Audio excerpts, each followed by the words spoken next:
as mayor, what would you suggest, or how would you go about supporting neighborhoods that support you to make sure they have the necessary things in their community? Because right now we see a lot of disinvestment in South Shore.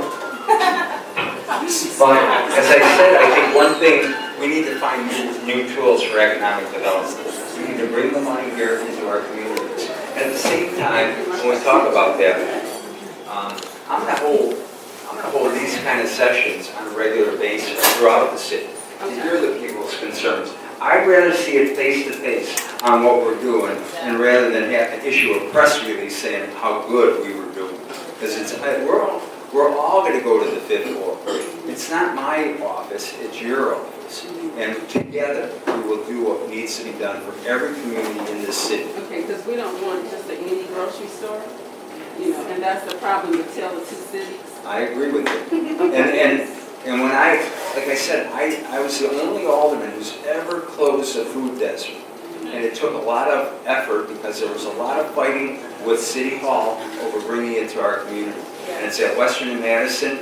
Go there. It's a ripple of economic opportunity. It's extending of what we did over there.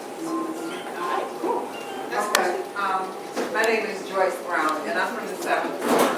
And my question is around development as well as housing. You talked about the veterans housing. I'm just going to touch on that. The question is, can we use some of these vacant homes for veterans, to be developed into veterans housing? The second part of it is development. You talked about the development in the 2nd Ward. How do you know people that can come to the 7th Ward and do that same kind of development? Well, I'm glad you asked that last part of the question. I have recommended on a number of occasions that people don't come into the 2nd Ward, let's go to the south side somewhere. And I know I've said go to the 9th Ward, the 20th Ward, 21st Ward, I specifically said that. At one point you had Sandy Jackson who was here. I did not recommend any of that because I thought she should have been actively involved in that kind of gathering developers. I think you have to be aggressive and say all development can't happen here. I mean, it's got to happen throughout the city. Even something as simple as a franchise. Oh, you want it here? We'll put one over here too. And I've always done that with, because they want to go downtown, they say, let's go down Madison Avenue. And we've extended development down Madison Avenue. It's been very difficult, but they've understood it. Alderman, as part of our own effort to bring in and increase jobs and the development of the local businesses, there's a group of us that's working on a project to bring a small business development center to South Shore. As part of your platform, how can you support that effort? Well, without going in through the details, I think what we need to do is come up with some firm guidelines that would help.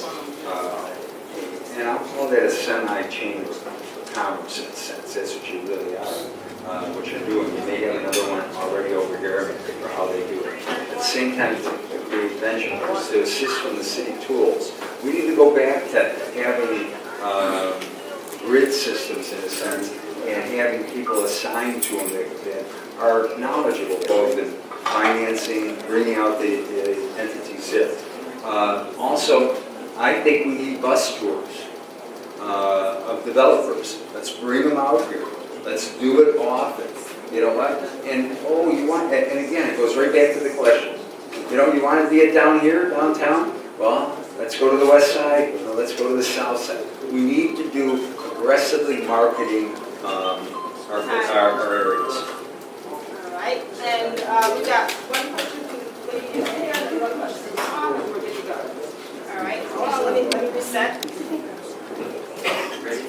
All right, and go.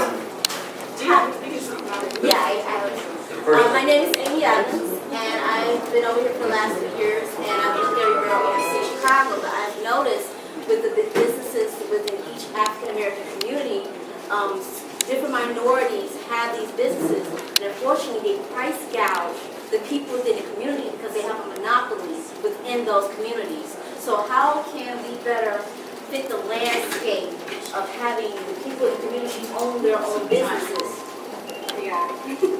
Well, again, I think it's all related to what we're talking about here in terms of how we dedicate resources, how we create, I think, and I know what you're talking about when you say that, because I have the same problems even further west, and I've dealt with that.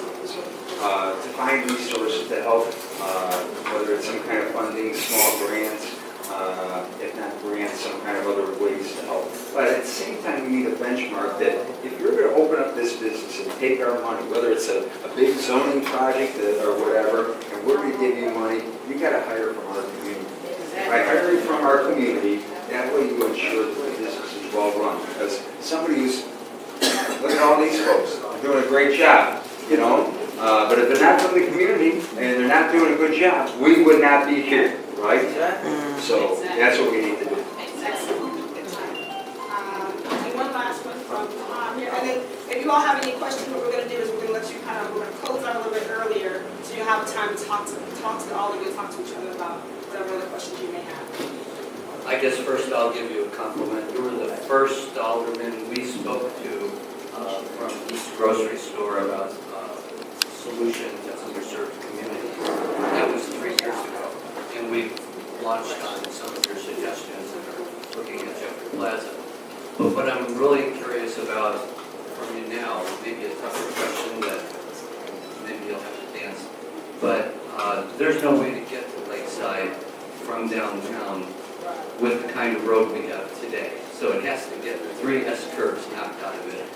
And wondering why there's not a lot of push to maybe put revitalization with that Obama Library as a culture center. Doesn't seem like anybody is pushing for that money. I think there was a couple of questions asked in there.